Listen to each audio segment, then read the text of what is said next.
तो hello friend, कैसे आप सभी लोग। उम्मीद है सभी लोग बहुत ही अच्छे होंगे, मस्त होंगे और ज़बरदस्त होंगे।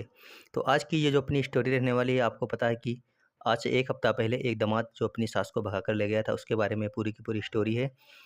आज जब ये लोग पकड़े गए हैं तो इन लोगों ने पुलिस के सामने क्या बयान दिया है दोनों के बारे में अभी हम लोग डिटेल में जानकारी लेंगे। उसके बाद में इनके द्वारा दिए गए बयानों को भी हम लोग सुनने वाले हैं, तो लगातार आप लोग बने रहिएगा। और यहाँ पर ये जो स्टोरी, इसको सुन के आपको थोड़ा सा गुस्सा भी आएगा, थोड़ा सा मतलब कि आपका मन या फिर हम कहते हैं कि आपका जो दिमाग है वो थोड़ा सा हिल भी जाएगा। चलिए इसके बारे में जानकारी लेते हैं। यहाँ पर जो सबसे पहला सवाल था कि सास और दामाद को नेपाल बॉर्डर से पकड़ा गया है। दूसरी बात यह है कि अनीता ने पति पर मारपीट और शराब पीने का आरोप लगाया है। और तीसरी बात है कि अनीता ने कहा अब राहुल के साथ ही रहूंगी, यानी कि वो अपने दामाद के साथ रहना चाहती है। उसने कहा है कि उसका जो पति था उसको मारता था और शराब भी पीता है। क्यों? और इन लोगों को कोई वजह तो रही होगी, कोई वजह। ऐसे ही चलेगा तो कहाँ से कहाँ गए थे आप, ये तो बताइए। कहाँ से कहाँ होते हुए तब यहाँ अलीगढ़ आए हैं? पहले कहाँ गए थे, जैसे वो यहाँ से गांव से? हम हाँ ऐसे कौन सा शहर है मुझे याद नहीं है। हाँ, तो वहाँ शहर में गए हाँ फिर वहाँ से आ गए तो पता लगा कि अलीगढ़ की पुलिस पीछा कर रही है, तो बच के जाएंगे कहाँ, इसीलिए फिर आ गए। अच्छा, जो जैसा कि कहना है कि आपके पति जो है वो शराब पी करके मारते पीटते थे, तो इससे परेशान होकर के आप गई? हाँ, यही कारण है? हाँ, यही कारण है।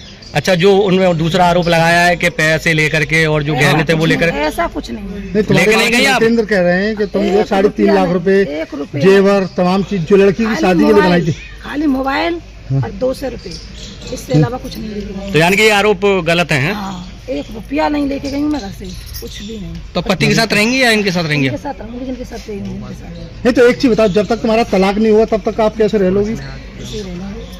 नहीं, फिर तो इलीगल कहलाएगी ना। बिना शादी के रह लोगी? शादी करेंगे, शादी करेंगे। नहीं तो वो शादी तो इलीगल कहलाएगी। वो शादी जब तक आपका को वो नहीं हुआ, तलाक नहीं हुआ, तब तक कैसे हो जाएगी? लगी बस उन्हीं के साथ रहेंगे। ये बताइए, किस तरह से आपकी शादी तो शिवानी के साथ तय हुई थी जी, फिर आप सासू माँ को कैसे ले गए? ऐसा ये मैटर था। बाकी मरने को मतलब मरने के लिए मतलब जब निकल गई थी, मरने के लिए मतलब निकल रही थी कि आप नहीं आओगे तो मैं मर जाऊंगी। तो आपका प्रेम प्रसंग चालू कैसे हुआ?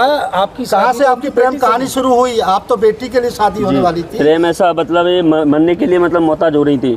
तो क्यों? ये मतलब घर वाले मतलब टॉर्चर कर रहे थे कि मुझे टॉर्चर कर रहे हैं, तो इसलिए ना मैं मर रही हूँ, मुझे लेके जाओ। तो बस स्टैंड अलीगढ़ से मुझे इसने बुलाया, मैं लेके गया। नहीं तो एक चीज बताइए, तुम कहाँ होंगे इतने दिनों में? मुजफ्फरपुर। आप मत बोलिए। चुप, आप मीडिया वाले खुद बात कर लेंगे ना, आपने बोलने की जरूरत नहीं है ना। कहाँ फरार रहे थे बताइए दोनों लोग? मुजफ्फरपुर बाहर। कितने कहाँ रुके, पूरी बात बताइए डिटेल में। ये यहाँ से अलीगढ़ से हम जब चालू हुए थे तो लखनऊ से सीधे मुजफ्फरपुर, फिर 7-8 को हम पहुँचे थे। फिर इसके बाद में हमें पता लगा कि अलीगढ़ से पुलिस हमें ढूंढने के लिए मतलब यहाँ से फरार हो गई।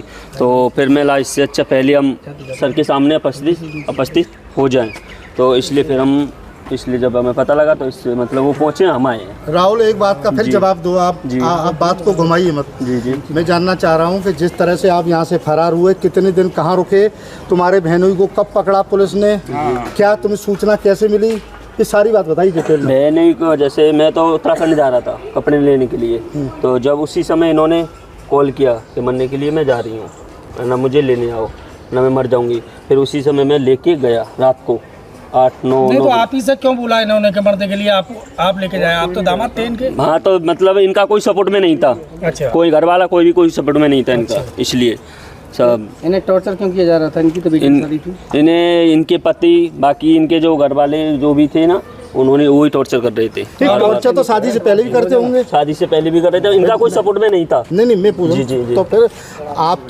तो भाई कहीं न कहीं जो है, जिस तरह जितेंद्र ने जो है आपसे रिश्ता तय किया जी लड़की का, जी, तो फिर आपकी नीयत सास पर क्यों खराब हुई? नियत नहीं है साथ में, मेरा कोई नियत खराब नहीं है। फिर क्या है? नियत बात ये है कि जब वो मार तोड़ कर रहा था ना, पी के मतलब गाली गलौज, रंडी बाजी, मतलब ऐसे गाली गलौज देता था, करता था, तो उससे नहीं हुआ, इसलिए मोहताज हो रही थी। तो तुम आपसे शादी कर रही हैं? तुमको तो पहले ही मोहर लगी हुई है, 2 लड़कियां लेके चले गए थे। हाँ, इससे पहले तुम दादा थाना क्षेत्र में, तुम्हारे पिता ने यहाँ बताया थाने में कि तुम 2 महिला लेके आए थे, 2 बार मामला निपटा पंचायत में। नहीं, वो मतलब वो वहाँ एक महिला के साथ में हुआ था। बाकी वो कौन महिला थी, नाम बताओ पूरा उसका। होशियारी नाम थी उसकी। यारी कहाँ की थी? हरदोई। अच्छा, कितने दिन रही तुम्हारे साथ? रही एक भी दिन नहीं। फिर बाकी मैटर वहीं पंचायत द्वारा खत्म हो गया। पंचायत द्वारा जी। और दूसरी महिला कौन थी? दूसरी हाँ दूसरी दो महिला बताएंगे। नहीं एक ही थी हुई अब आप शादी करेंगे इनसे? अब इनसे बाकी इनसे अपेक्ष होगा। शादी करेंगे? देखो एक मिनट, इनसे अपेक्ष होगा बाकी जैसे भी होगा। शादी करोगे नहीं करोगे? अभी ऐसा कुछ भी नहीं है। बाकी उसने कहा है कि उसका जो पति था उसको मारता था और शराब भी पीता है और इन लोगों को नेपाल बॉर्डर से पकड़ लिया गया है। आगे देखते हैं। यूपी के अलीगढ़ से 10 दिन पहले फरार हुए दामाद और सास को पुलिस ने बिहार नेपाल बॉर्डर से पकड़ लिया है। सास ने पुलिस के सामने चौंकाने वाला खुलासा करते हुए दामाद के साथ भागने की असल वजह का खुलासा किया। अनीता और सपना ने अपने पति के बारे में कई सनसनीखेज खुलासे किए। अनीता ने कहा, मैंने अभी राहुल से शादी नहीं की है, ऐसे ही चली गई थी। बिहार में नेपाल बॉर्डर गई थी। परिवार के लोग 3.5 लाख रुपए की नकदी और जेवर ले जाने का झूठा आरोप लगा रहे हैं। मैं पैरों में पायल और गले में मंगलसूत्र पहनकर गई थी। 1500 रुपये के लिए मेरे पति ने ज़बरदस्त मारपीट की। सुबह से लेकर शाम तक जितेंद्र शराब पीते हैं। 6 माह तक घर पर बैठे रहते हैं, कुछ कमाते धमाते नहीं हैं। अभी तक वो आदमी एक मकान बनाकर नहीं दे पाया है। वो अपनी ज़िंदगी में क्या कर सकता है? 1500 रुपये देता है तो उसका भी हिसाब लेता है, पूछता है कि पैसे कहाँ गए और कहाँ खर्च कर दिए। उसके बाद में इसने अपनी डिमांड की है। इसकी डिमांड है कि वो अलीगढ़ के मडराक थाना इलाके में अपने गांव वापस नहीं जाना चाहती है और राहुल के साथ ही रहना चाहती है। उधर पुलिस उन्हें अलीगढ़ ले जा रही है। उन पर चोरी का आरोप है। दरअसल महिला के पति जितेंद्र कुमार ने बेटी शिवानी की शादी राहुल से तय की थी। यानी कि ये जो महिला है आपके सामने ये अपने दामाद के साथ भाग गई थी। उसका नाम था राहुल। तो राहुल से तय की गई थी। 16 अप्रैल को विवाह होना तय हुआ था, लेकिन महिला अपने दामाद के साथ भाग निकली। पति जितेंद्र ने शिकायत दर्ज कराई थी कि महिला सोने चांदी की जेवर लेकर भाग निकली है। उन्होंने बेटी की शादी के लिए 5 लाख के जेवरात और 3.5 लाख रुपये का इंतजाम किया था। महिला पर यह सब चोरी कर प्रेमी के साथ भागने का आरोप लगाया गया है। तो अब हम लोग इन लोगों के मुजवानी सुनते हैं, जो इन लोगों ने कैमरा के सामने कहा है कि इन लोगों ने पैसे लिए या फिर नहीं लिए और इसको क्यों भगा करके ले गया था। तो चलिए आप लोग सुनिए इनके बारे में।